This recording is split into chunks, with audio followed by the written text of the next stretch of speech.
Okay, let's call the meeting to order. We have a quorum and a guest online and audience not quite as big as yesterday, but really inquisitive people. Aaron is out of town, so is vice chair. I'll assume control. Try to move the meeting along. No questions, no answers. So we'll be fine. Looking at your agenda, we have called to order at 3 o'clock, and we're looking at the minutes from our May 10th meeting. Seems like so long ago, but it's only been a month. Has everybody committed the minutes to memory? Of course. Would anybody like to make a motion relative to the minutes? I move that the minutes be approved. Second? Second. Discussion? All in favor, say aye. Aye. Our minutes are official. Welcome. I'm late for my first meeting. It's perfect. Someone always calls right But, before you're walking out. but you know how to make an entrance. That's right. Just turned 3, so you're fine. Why don't you introduce yourself Would love to. to those who, the one in the room who may not know you? Good afternoon, David Bowman with the People's Bank. I'm the Chief Lending Officer, and I'm excited to be part of this great group. Good. You got 3 years in your first term unfolding in front of us now. Good. Online, we have a guest speaker. We're going to get an update on the Millington Senior Housing Project from Frank Hodgetts, who's CEO of the Home Partnerships Incorporated. Frank, the floor is yours. Wow. Well, thank you very much. I'm grateful for the opportunity to be here and to speak with you all. I'm going to try to see if I can do any screen sharing here. No, it's not going to let me do that, I'm afraid. It asked me to update my driver. And, I guess I don't have time to update a driver now. What I wanted to talk with you a little bit about, though, is where we stand today with the Millington Senior Housing Project. As some of you may or may not know, this project has had a number of iterations. Most recently, when we submitted the application to the state in December of this past year, 2022, the state did not like the concept that was presented. This, by the way, in December of 2022, was the second concept development for them. First time we submitted was back in April of 19, wherein we submitted for a small parcel of land that was owned over off of Carville Road, if you're familiar with the town of Millington, a small little pocket area that had been left over after the development of, I think it was called Mill Village. And as Mill Village completed, and wait a minute, here share content is coming up. This might be helpful too. Let's see if that goes. And Shelley, I think Shelley's trying to help me. Presenting. Let's see. Can you folks see my screen by any chance? We can. It's not full screen, but we can see, Oh, looks like a site wow. plan. That's fabulous. Thanks so much. There you go. That's All right. Thank you so much, folks. I'm sorry. Forgive me. worries. That is Jamie. You're great.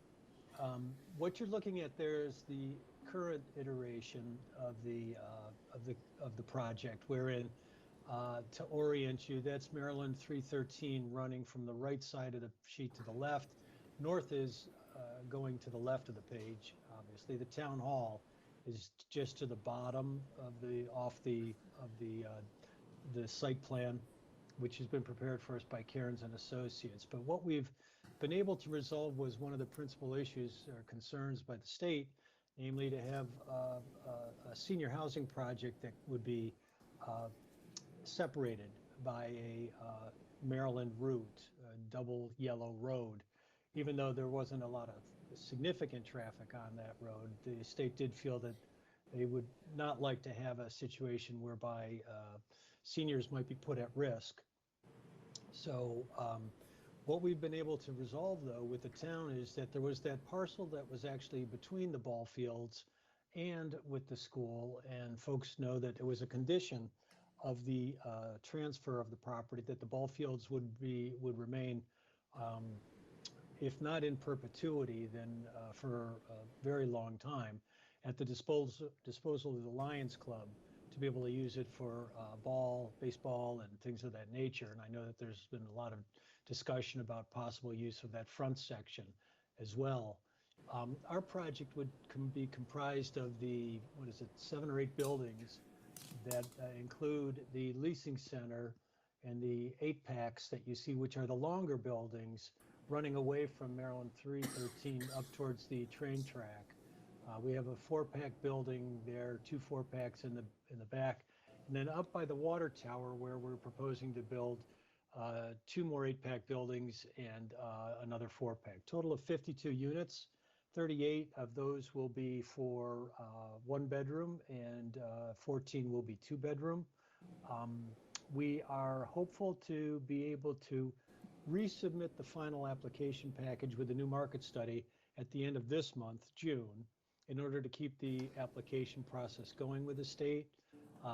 Rents will be affordable to families running around 60% of the area median income. And let me see if I can find real quickly here where my statistics are.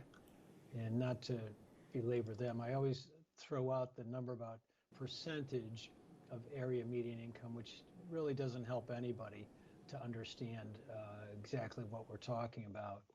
But let me see, where have I got it? The rents will be fixed at levels that are going to be affordable to people who are low and moderate income folks, and that's defined as 60%. I'll keep looking for that as we're speaking. Construction start date is going to be probably around April of 24. We would like to, that's 2024.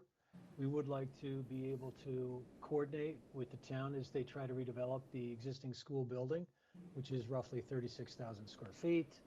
And we do have a path, if you will, to acquire all of the funding in order to start construction. There is still a small gap, or there is a gap, but we think we've got a way that we can figure out how to close that and then get everything to the closing table in April of, like I say, 2024, which would be our goal. So that's what we'd like. I'm trying also to find if I have any elevations, current elevations of the project. Let's see if I can find, I can't even find my folder, but what I can do is this, Dropbox, and there it is. And here we go.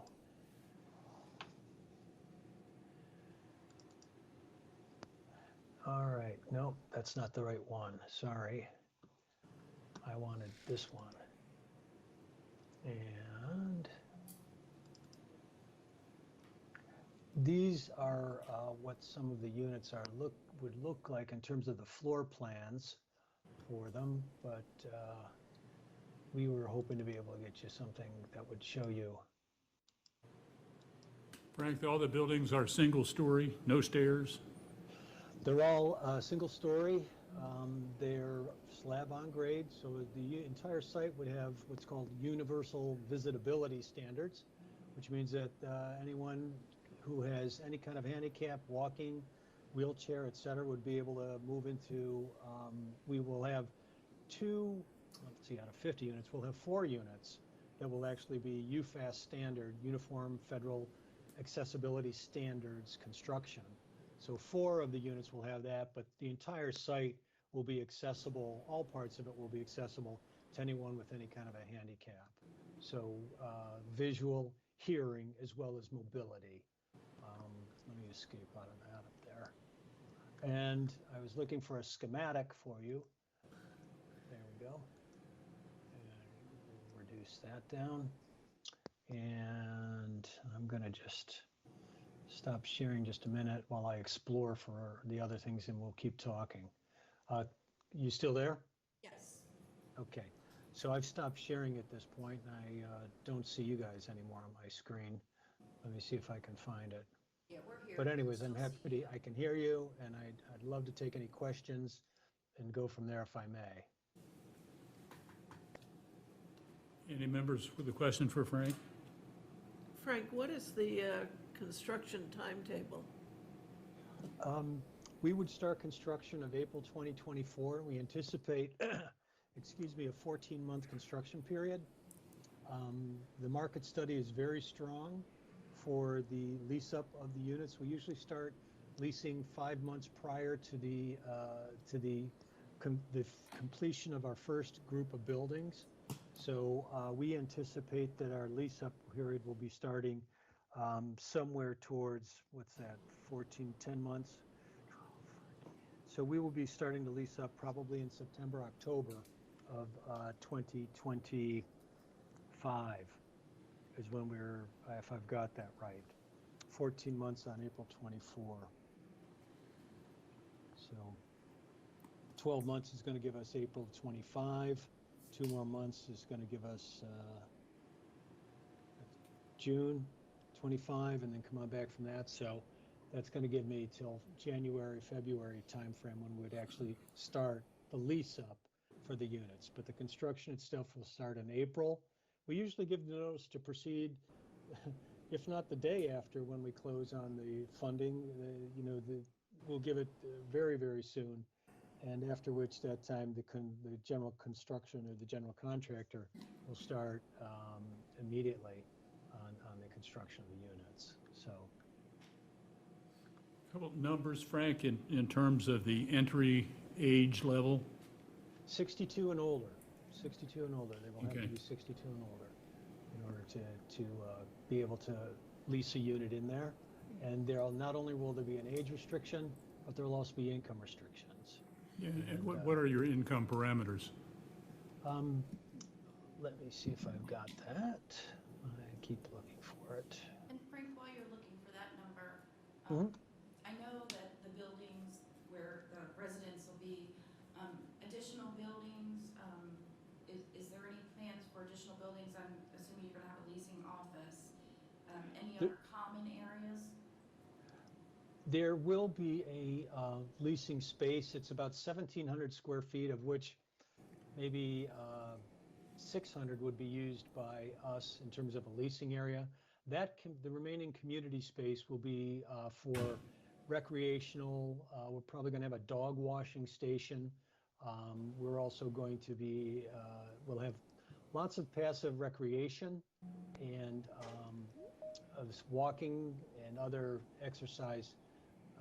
There'll be a number of places. The idea is not only to provide housing, but to create create opportunities for people. There'll be gardens. There'll be, like I mentioned, exercise areas. And with what they're doing with the town, I believe that they're also going to have community space in the former school building itself, if you will. I'm pulling up my rent rolls right now. Yeah. And thank you for your patience, folks. No worries, and while you're pulling that up, I know I've spoken to Joe and some of the things that they're planning to be available at the school building renovation is healthcare, Yeah. library, Yep. food pantry, Yep. other community services will be available there at the elementary school once they. We had also talked to the folks at Chestertown in regards to, there's a gentleman there who does some outreach for the veterans. And we know that there's been interest in making sure that not only is housing there, but also meeting space for veterans as they come around to Millington and this part of Kent County, that they have a place where they could meet and use that as a base. So I think that the town is also interested in talking with groups who might be able to, from a community perspective, be able to use some of that space for furtherance of workforce development, healthcare fairs, healthcare opportunities and information. A lot of times working with senior groups, it's important to be able to, once a year, make sure that folks are aware of all the different Medicaid processes, if you will, and the applications. And they have the SHIP folks who can come out and educate and inform people. And they also do other sort of fun recreational things, namely, organized trips in order to go to places where they can go shopping or, recreate or see plays or see movies. I was going to, if I may, just touch upon where the rents will be. We're going to have rents right now at these levels. We're showing that a contract rent is, the high contract rent will be about $900 for a 1-bedroom, 1-bath. And I'll have a few units. What the state likes us to do is to expand our ability and have a few units that are available to people who are at lower incomes. So we'll be able to get some from the 900s. I have another few here at the a little under $800 per month, and that would be for a 1-bedroom, 1-bath. We are going to have 2-bedroom, 2-bath units, and we go down as far as about $400 per month, and that will be reserved for people who, many folks who are older and who have not worked as often, widows, for example, may only be reliant upon Social Security. So it's important to be able to offer them opportunities in quality-made, energy-efficient, safe places like this that we will have here. Well-lit, well-managed, and because we will be doing we will be involved with the ownership and not the management of it, but we will be responsible for it ourselves. So, but those were the rent levels. I want to make sure I answered that question. And Jamie, was there another question about activities? Was that what we were? I think the other question was, is there a cutoff for the income levels to be able to move into one of these or apply to lease one of the apartments? You mean annual incomes per year, right? Yes. Okay, all right. Let me see what I've got for that. Yeah, and let's see. Here we go. Yeah. Okay. Well, let's see. I need to get the right one. Here we go. Got it. All right, so income levels, let's see if I've got it. Yes. So this is going off of 22 numbers, which needs the 2022 income levels. We need to update this for 2023. But the number of the rents we're going to need to run for people at a certain level will need to earn $19,740 roughly. So now that's going to probably be a little bit higher than that, close to $20,000. And then a single person will also be able to earn up to as high as $40,000 per year. Also, folks should understand, please understand that when we qualify folks for these apartments, for these units, they do require us to actually, we actually have to impute, and I think your newest board member there is someone from the bank, they're going to understand this, where we have to impute assets. So they assign a passbook savings rate to assets, and we find that it's very, very low. So that generally does not disqualify people from when they are trying to qualify for these apartments. But a one-person household will range up to about 39,000, a little above that. A two-person will be as high as 45,120. But then again, we're going to have to impute like life insurance policies, savings, 401ks, things like that as well, okay?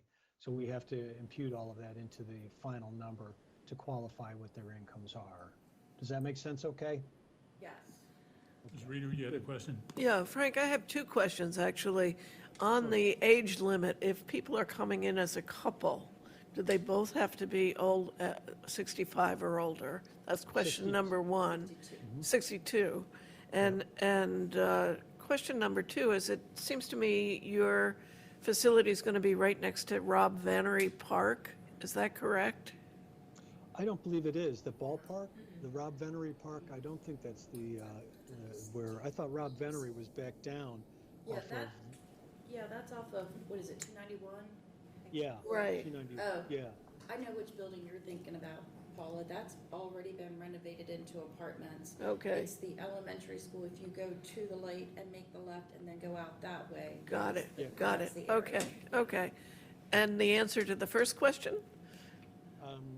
Again, remind me what the first question was, I'm sorry. Do both, if people Yes. come in as a couple, do they both have to be over 62? That is correct. Everyone who lives on the property will have to be on a lease. So it's not like where, we've had issues where in other places where someone will come to live with someone who qualifies, who's not of age, et cetera. Everyone who lives on the apartment complex will have to be on a lease, and both of if it's a household, then the people will have to be 62 years of age or older. That's my understanding right now. Now, I will tell you that at our last senior housing project, which was Cecilton, that was not the case. Only one person who was on the lease had to be 62, but since then, the state has made a new ruling wherein all of the tenants in senior finance project had to be over 62. I will tell you, it's most probable though that everyone will have to be over the age of 62 because I think that's where they've landed. So, Questions from any other commissioners? Mr. Hodgetts, thanks for this presentation today, and congratulations on your progress. If there's any way the Economic and Tourism Development Commission can be of assistance, let us know. I will, and I thank you very much for your interest, and I wish you all a great day, okay? Thank you. Thank you, Frank. Thank you. Thanks now. Okay, bye-bye. Staff reports. Jamie? So, because we did submit a letter of support from the department for the Millington Senior Project. So how that works is if I can get before you guys to actually request one, holds more weight if it comes from the commission, but we were time bound, so we did submit one from the department. But, going forward, we'd like to see more letters of support from the commission on this project, so we'll keep you posted on that. I have a couple of quick things, maybe. No, actually, we can go to, whenever everybody's done, who wants to go first? Good to see you, Katie. You as well. And welcome, David. We're happy to have you. So, all right, I just have a couple of updates. The first one, last week, Jamie and I attended a workshop that was hosted by the Chamber of Commerce at Chesapeake College regarding cannabis in the workplace. It was kind of an open discussion to talk about like any obstacles that might come up and how businesses might, handle the approval of recreation cannabis once that goes through July 1st. So there was a lot of interesting conversations around that. So I guess we have to see how that all works out with all the businesses. We are still in the process of getting our third enterprise zone designation for the Wharton Industrial and Betterton enterprise zone area. The state is still reviewing it, but we're hoping we'll have approval on that very soon. With social media, Shallon, Christina, Rose, and I are continuing to work to push out all sorts of content on our pages. As always, if you guys want to share anything or that's appreciated. And also, if you come across any content that might be good for us to use on social media as well as our newsletters, please feel free to pass that along to us, and we'll be happy to distribute that information. And then the last thing is, Paula, I believe it was 2 commission meetings ago, you were asking for some more information about our micro ag grants. Yeah. And so what Jamie just passed out to you all, here's this too, I'm sorry.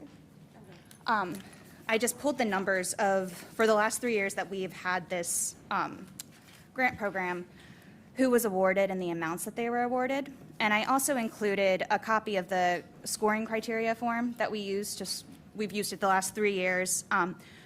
We're going to do, I think, some modifications to it moving forward, but this is showing you the amounts. In 2021, we were able to distribute $28,000 to our applicants. Last year, $52,518, and this year we awarded $50,000 total. So if anybody has any questions about particular projects, we'd be happy to, forward applications and stuff as well. So Are we done issuing grants? For this year, yes. And it's a reimbursement grant, so the people who were awarded this year are, actively working on their projects. And once they've completed their projects or they have receipts to submit to us, then we will issue the reimbursement for them. But the amounts on here is what they were approved for, so they'll be awarded up to that amount there. Katie, can you give us just a synopsis, not every one of the intended uses of the grant funds based on the applications? Sure. Well, Eastern Shore Permaculture, they have been awarded the last 3 years. Justini has done some really neat things. He did, I think, is it this year, Sean? He's doing the pizza oven, I believe. Last year. They're all blurring together. Yes. Last year was a pizza oven, the year before that was a food dehydrator and 3D printer for the containers that he plants the succulents in, that they then sell at the farmers markets. And some of this stuff, it's like we sit and listen, but we don't fully understand. I know that one of them was for a fodder system, and we actually pull in a couple of SCORE mentors. Bill Walmsley is one who has some agriculture experience, so we get some guidance from him, as well as Dwayne Joseph, Dwayne yes. Joseph from the Maryland Department of Extension Office. There we go. The Extension Office here in Kent County. So they kind of help guide, and I say we, actually, I did not participate at all this year. They took the program and ran with it, and we'll talk about going forward for next year as well. But we do pull in consultants and to have at least 3 to 4 supporters so that they're getting different opinions. We did not, we talked about, do we exclude people that had received funding before, or how do we do it? And we decided to rank all the projects just based on their merit. And then we would deduct points for if they got money before and how much money, but it wouldn't come, so if they had a really good project, they're still gonna rise to the top in the scoring and get funded. Just as an example with Justinian's, with Eastern Shore Permaculture, it's just amazing the things that they do. They're going into Galena Elementary School, they've had Boy Scout troops out there, they work with Galena Elementary School on their composting. And they go in there and sing songs with the kids about composting at lunchtime. They take their instruments in there. I mean, just some really cool ways to get the children involved. And so he's doing a lot with the community. So that's why, honestly, that's why his applications get scored higher, because he's really involving a lot of other entities throughout the community. And with his application, how we did our scoring this year was, as Jamie said, we scored everybody based on the criteria, and those who had been previously awarded. What we decided on our judging panel this year was for each $1,000 they've been awarded, we deducted a point. So even with knocking down their score for Eastern Shore Permaculture, they still scored very high, so we were still happy to be able to award them. But we want to keep it fair, and also there was some discussion that it might open it up more next year to not only just agriculture, but we'll have to see how that You're goes. anticipating additional funding in future years? I think so. We have been funded through the Upper Shore Regional Council for FY 2024, and the commissioners approved 15,000, because usually it's a combination of the two. So right now, I believe we're going to have about 50,000 again for FY 2024. But we're trying to think about moving forward, since this will be the 4th year of the ag program. And that's something we could talk about in this meeting. Are there other enterprises types of enterprises that we want to incentivize, such as transportation, like Uber, those on-demand transportation services? Is that something we want to incentivize to try to get more of those type of enterprises in the community? So really, what is needed? So I'm curious, how broad is our definition of agriculture? It's pretty broad. So- And so there is, if you go online, we've got all the information online. And the program was actually created by Maureen Fitzgerald, who now works for the Upper Shore Regional Council, but she was Cecil County's agriculture coordinator. So they actually had a person dedicated to ag in Cecil County, and she was gracious enough to create this program, share it with Kent and Queen Anne's, and just let us modify it to meet our needs. So, but now she's with the Upper Shore Regional Council, and she is an ag specialist, so we will still have access to her for our community as well as Cecil and Queen Anne's, which is great. A couple of these entities have received grants in all 3 years. Is there Yes. any limit, or is it project to project? So far, we've just done project to project. As Katie said, this year, they deducted points for every $1,000 they had been previously awarded. But again, if their application still scored that high and you take those points off and they're still there, they got awarded.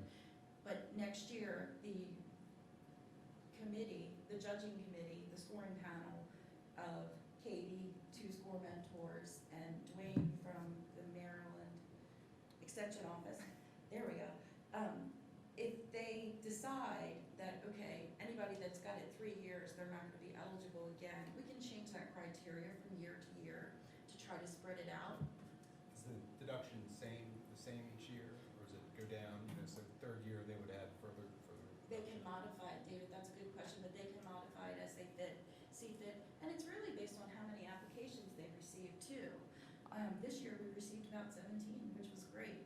I think a few of them were just taken off from the beginning because there was no budget, for example. And it clearly said they needed to submit a budget. So we disqualified, and I know that there were issues with getting quotes too this year, so that was another thing. So there were, but we had to have some type of budget, and if we weren't able to get the budget by the time they scored them, we had to take them out of the pot. So with this year's scoring, for example, we went and we scored all of the applications, and actually there's probably 4 of the applicants that weren't awarded this year did apply again and had received previously. If they didn't score, the total score averaged out to above a 25, we went ahead and pulled them aside. And we did put in the overview, and when we were pushing out, promoting this grant, that people who have not been awarded will, have consideration first. But we also didn't want to exclude like a really awesome project and somebody who really, put the time and effort into submitting a complete application just because they were awarded before. So we tried to keep it as fair as possible. And like Jamie said, it'll depend on the applications we get for next year, how we're going to go about that. But we are going to continue to, take a first look at those who have not been awarded and, give them priority as long as it's a complete application. Like there were some applications that, and it was unfortunate too, because a couple of them, like we know their projects, but it was a last minute thing when they submitted their application, they didn't have budget, they didn't show how they were working with the community, and even though we know that, it's not fair to the other applicants that they didn't submit it, so we're really focusing on complete packages. And I think that brings up a really good question. So if you get the opportunity, look online under kentcounty.com/grants, and even though the applications aren't open, you can still see what all the criteria was. And if you have some recommendations to change it for next year, for this year, because we haven't put out the applications yet, we can absolutely do that. So we want any feedback we can possibly get. Like if there's a type of agriculture or type of co-op, your kind of like partnership that you think would be great for the community, offer those ideas up and we can add those to what we're looking for. And same thing with the scoring criteria. If there's an element that you think should be added or, maybe shifted on here, please let us know because we've been modifying this each year. So any recommendation and suggestions are welcome. Well, I think you guys have done a terrific job. I really like the idea of broadening the focus to provide funding for other venues that are providing important services to the county. I think transportation, for one, is a great idea. And it seems to me, in looking at the people who have qualified for funding, that you're already sort of beyond strictly agriculture. Yes, this year we kind of ventured out a little bit more. So they still met the criteria that we've had the last 3 years, but Modern Stone Age Kitchen, for example, one of their projects is they're getting equipment for a composter, and we all know all of their, ethics and things like that. They do a lot of teaching stuff Right, as well with the right. community, which is really great. So it was kind of fun to be able to expand and focus. So like, no, they're not, like your average farmer, that people would peg for the agriculture stuff, but it's really cool. And there's a lot of really neat projects that the community is working on right now. So it's neat to see what they're doing and be able to help fund them. We've trampled all over your train of thought. What's the rest of your report? That was the last piece of it, so that worked out well. Thank you.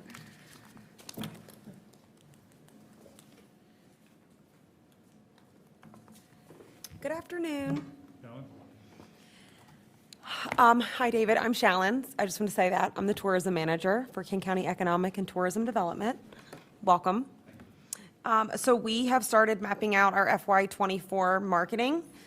Jamie and I started working on it a few weeks ago. Jamie and I have been taking quotes and calls and emails and meetings from publications and vendors pretty much every day and getting a whole plan together. So we're working on that. Rose has actually taken over attending the Kent Museums meetings, which are monthly, once a month, and at a different museum. They pick every month, so she gets to go to one of them every month and figure out whatever updates are going on with the museums. We hosted the MDMO, which is the Maryland Destination Marketing Organization meeting in Rock Hall 2 Fridays ago. Ken had the opportunity to host, so we kind of jumped on it and picked a venue, which was Haven Harbor South at the upstairs Ark and Dove Lounge, which was beautiful. We had a tourism representative from every county in the state, plus Ocean City and Baltimore City, minus one who was on vacation. Most of them had never been to Kent before, and I don't think any of them had been to Rock Hall before. Loved it. We had a few of them came in Thursday night, spent the night in Rock Hall at a couple of different lodging places, went out to dinner, were obsessed, want to come back. We are working on prepping for MATPRA, which is the Mid-Atlantic Tourism Public Relations Alliance, which is being held in Montgomery County at the end of July and the first 2 days of August. So I will be attending that. And finally, I think at the last ETDC meeting, we talked about the visitor's guide update.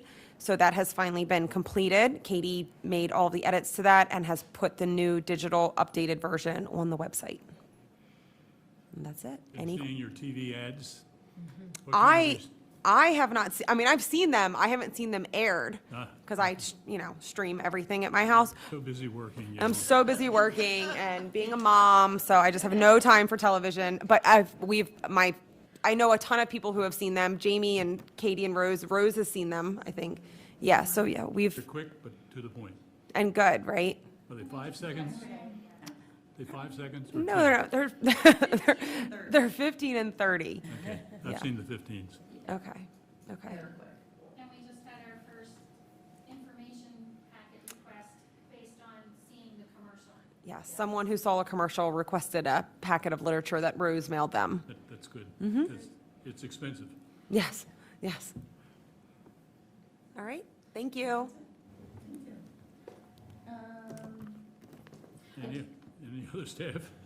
Rose, do you have anything to report? No, I don't have anything else. Okay, moving right along, we have unfinished business. Jamie, talk about your budget. Yes, so we'll start with the budget status. The county commissioners held a public hearing on the 6th. They actually voted and signed on the resolutions yesterday, on the 13th. Yeah, I'm at the right month. And it was a challenging budget process. There was $7 million more worth of requests than anticipated revenue, projected revenue. So there were cuts to the budget. The only 2 positions that were approved were in the public safety area. And I think we will all agree that's very important. And about 10 positions were eliminated within county government.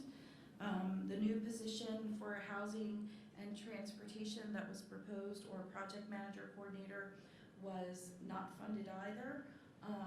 Another one is the grants manager. It's not funded. Penny did she terminated her employment with the county, so she has moved on, and that position will not be filled either. So it was a very challenging budget, but I just wanted to share that.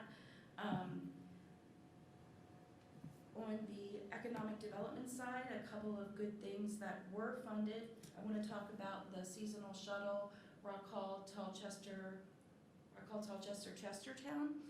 The county did fund Delmarva Craft for this season at $16,050. In addition to that, the Upper Shore Regional Council had funded them $10,000 to get started prior to the fiscal year starting of the county, so that they could get marketing materials and actually launch.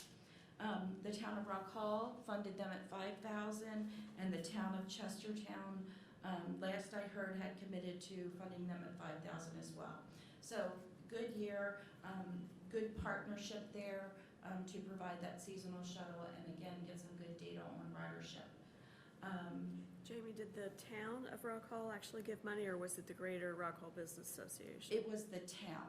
The Oh, town okay. actually did too. Did the Greater Rock Hall Business Association as well? Well, I talked to Suzanne yesterday, who's president, and she said that they had, she didn't tell me how much, but she said they had committed to helping out. She just hadn't given Rick the check yet, so there must be additional. Yeah. Because I didn't realize the town was too. Yes, the town, I know the town did, and it would be good to know what the Rock Hall Right. Business Association, so we can kind of put it all together and see how we're working. The goal is while Rick's busy running the shuttle, obviously this tourism season, is for me to work on the other end and think about how we can make this sustainable without having one vendor responsible for it. This is not what he moved to Rock Hall for. He really wants to open a brewery and do brewery tours and things of that nature. He doesn't want to run, like that wasn't his dream. So he's willing to pass that off to someone else who wants to do that. Somebody wants to start an enterprise doing that, they certainly could. So we're just trying to figure out how to make that work and make it sustainable. Because Rick will tell you, I'm not young and I don't want to be doing this for a long period of time, but I'm willing to help to get it launched and help the community. So that's where we stand with that. Again, the ag grant was approved again this year. So any tweaks we do for FY 2024, since it was approved as an ag grant at the Upper Shore Regional Council level and at the county commissioner level, we need to stay in the ag lane. But if there's, deviations of that or specific things we're looking for, we can certainly do it. But it does need to be ag related, because that's what the money was approved for FY 2024. We can start looking at FY 2025 now for other entities. I will share in the Economic and Tourism Development Commission budget, kind of really haven't had like a solid year to compare to the next year because things kind of keep moving. As you know, like they broke economic development out and then they put it back together and then positions changed. And this year we actually broke the hot desk out into a separate budget as well so that we can keep those separate, which is good because we really need some solid numbers as we're working with Washington College on the incubator feasibility study, and if we're going to be able to do something collaboratively there, I definitely need those numbers separate and distinct so I can say this is what we can expect either on the expense and the revenue side. So, but our budget was not really cut. We have just as much funding for tourism, advertising, and economic development projects and marketing. And we're just working on, as they both said, they're working on their marketing plans for FY 2024, which begins July 1st through June 30th of 2024. Yeah. So Internally, Jamie, that's how it. Yeah. are you redistributing the transportation workload? So that's a really good question. For now, I'm taking that back on because I hadn't focused on it for the past 2 years because Dawson was taking care of it. So now I'm getting re-engaged. I actually met with DCT, had a really good conversation with them about a week ago. We're going to meet weekly or monthly, just depending on what is going on. But I'm getting re-engaged in that. I was already involved in the affordable housing stuff anyway, but now that Katie and Shalyn are autonomous with their disciplines, like I can really focus on the housing and the transportation. So it worked out timing-wise, it worked out really well. So I can work on those two entities right now. Now, will that be forever? I don't know. It depends on, it depends on what programs we decide that we want to run, Yeah. those types of Be things. careful of burnout and overload. Absolutely. But I can honestly say that a lot of the things that I was doing have now been completely turned over, and Rose has been a huge help as well. So, yeah, I actually feel, in the 10 years I've been with the county, I came back more relaxed from an 11-day vacation than ever, so, and it was because everything was taken care of when I got back. This is more back in staff reports, but did the secretary visit yesterday? Yes. So yesterday we had Secretary Anderson here from the Maryland Department of Commerce. We started, yesterday was a long day, Dick. Where did we start? Modern Stone Age Kitchen. We started with lunch at the Modern Stone Age Kitchen. We got a tour of the downstairs where they do all the food, of course, and then we went upstairs and saw the teaching kitchen for the Eastern Shore Food Lab with Washington College. From there, we went to Lamont Chemical and got a tour of their facility as well. They are actually doing some renovations at the front of the building currently, so we didn't get to see all of it, but we got to see a lot of it and their operations. After that, we went to the Washington College Griswold Center for Environment and Science. We got a tour there and learned some of the programs that they're running out of there. Then we went to the conference room there and had a roundtable discussion with some community leaders and just listened to the concerns and what were the major concerns for the county and how we can all work together, and Secretary Anderson addressed them. Nancy, of course, was there, as was Nancy's boss, Lori, which was great. After that, we went to Sugar Doodles and got ice cream. And then when we were done with our ice cream, we went to the Kent Cultural Alliance Center and got a tour of that with John. So that was great. We didn't actually get finished till 6:30. I think it was a really great day. Even though it was short and he didn't get to see a ton of stuff, we were able to feed a lot of information about Kent County, and I really think we have a listening ear if we have an issue that we need help with from the business community side. So it was really good. Very personable, I can definitely say that. Good. And small world, Rose had a connection right away, so that was great. She actually worked with his wife, yeah, a while ago. So yeah, really small world, and it was a nice visit. Speaking to that, also the governor and the Secretary's cabinet was here the week before, and they met at Dixon's new building. And they met with the commissioners, and then they went to the Sultana, they had their cabinet meeting. They went to the Sultana and to Mary's Dream Alliance. So, and I understand there'll be another secretary and possibly the governor coming towards the end of this month as well, but just started hearing about that today. Obviously, those things are kind of like, okay, we're coming, but we can't really tell you when or where we're gonna go until we get closer. So there's planning going on for another secretary to be in Kent County as well. Anybody have questions for Jamie? Next item on unfinished business I'll take. Yesterday, the commissioners tested their endurance with a marathon public hearing on a zoning amendment change. Commissioner Price, congratulations. No fist fights. You didn't have to put your uniform back on. And very polite. The zoning ordinance or amendment would change the zoning in the 301 corridor that's been designated for heavy growth in our comprehensive plan since before recorded history. 30, 40 years, however long that's been. And this change would change the allowable height of buildings from 40 feet to a maximum of 60 feet. This room was full. It was standing room only. It took several hours to get through all of the testimony. But I can tell you that your Economic Development Commission was there. We sent a letter in support of it. Aaron sent a letter. Paula testified. I testified. And if I counted correctly, there were 15 live testimonies in favor. There were 15 live testifiers against it.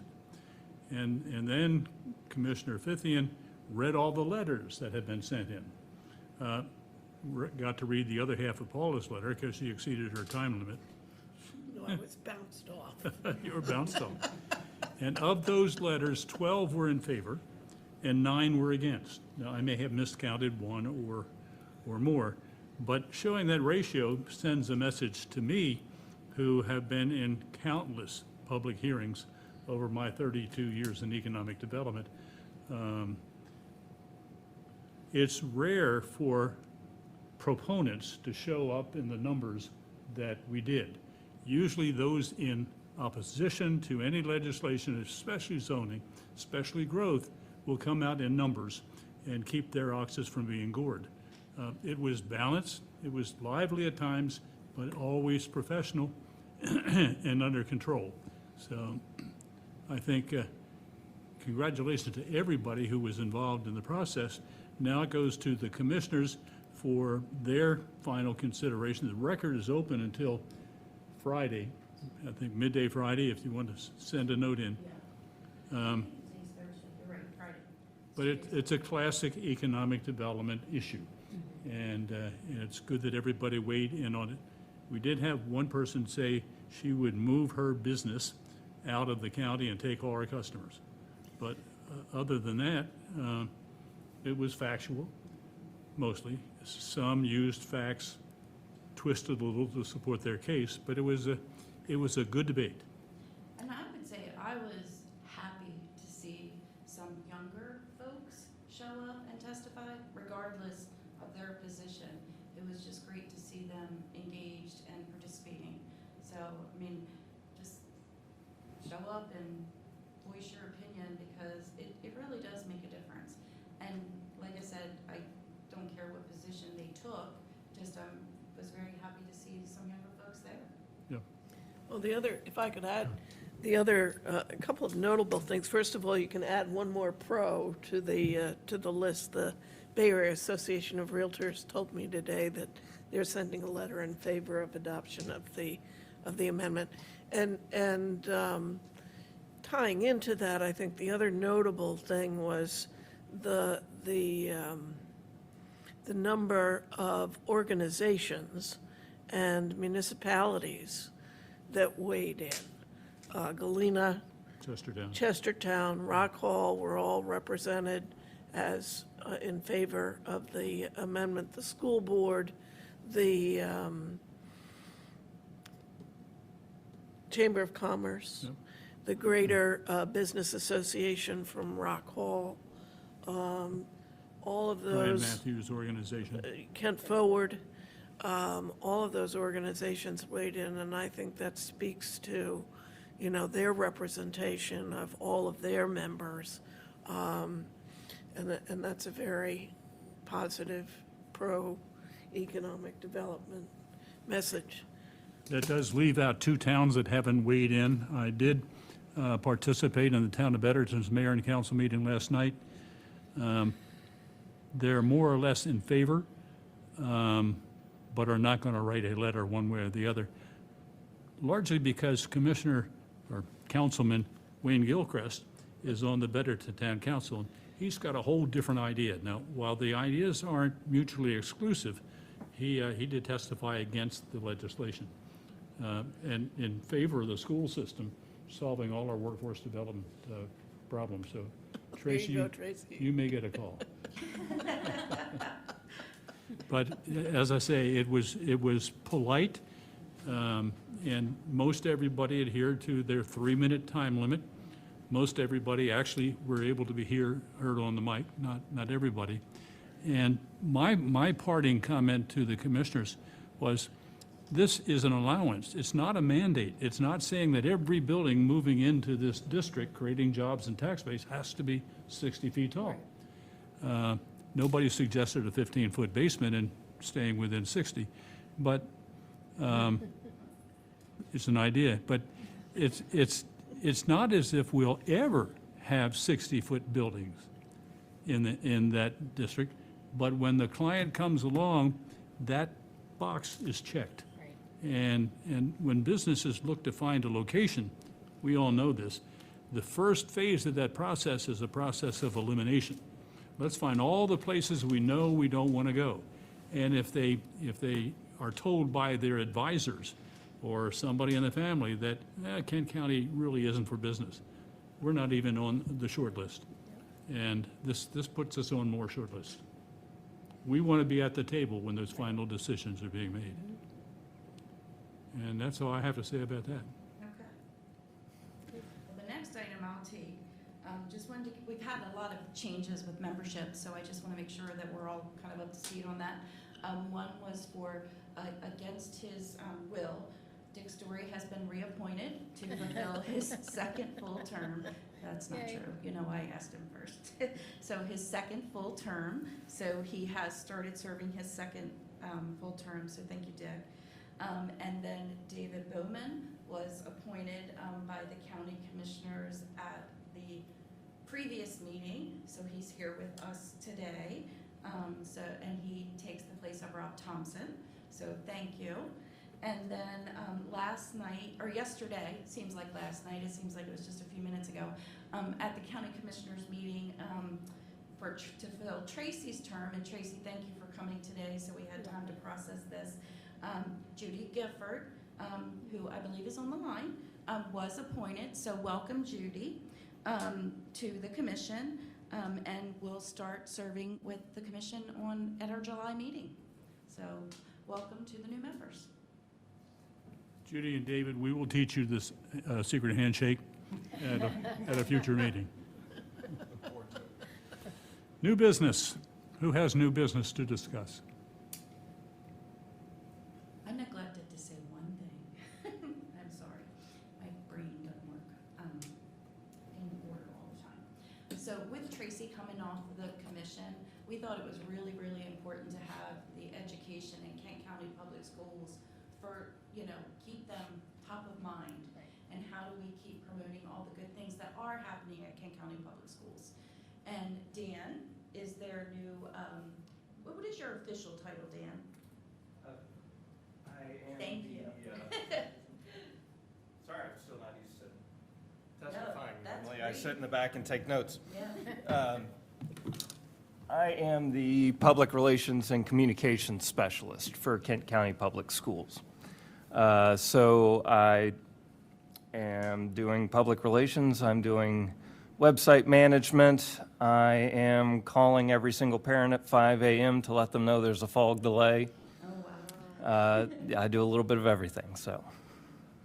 So, in speaking about that, we did a brochure, might have been like 2018, 2019, about all the good things happening at Kent County Public Schools, and we had distributed them to real estate agents and things like that. So Dan and I were talking just yesterday about possibly updating that or doing something similar to that, just working together. So we'd like to do that. The other thing's been brought up many times, we can start working on this, is actually highlighting the Kent County Public School graduates, that are community leaders. And, how can we really highlight, hey, here's our graduates and they're doing great things. And, I have 3 right here. So, we have a lot of good graduates that we can highlight. So, but Dan hopefully will attend as many meetings as he can and share anything going on at the public schools. And then if we have questions for him, he can either answer or give us those answers. And as per strategic plan, we'll still have the superintendent come in once a year for an update as well. I think updating that, what's good about what's going on at the schools document is a fabulous idea, and I will support you in getting that out to all of the realtors in the regional association.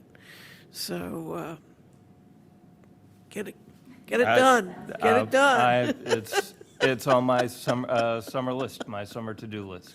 Dan, what is I am your- a 12-month employee, so, things settle down in one way, but then I get to pick up lots of other projects in the process of that throughout the summer. And what that's is on your my last list. name? DeVillio. DeVillio. Okay, I've seen that. Formerly of the Kent County News. Right. Editor, right? Yes. Okay. I'm stealing Paul's microphone again. Is there any other new business? Public comments. Anybody on the line? Shelley, have you got a comment?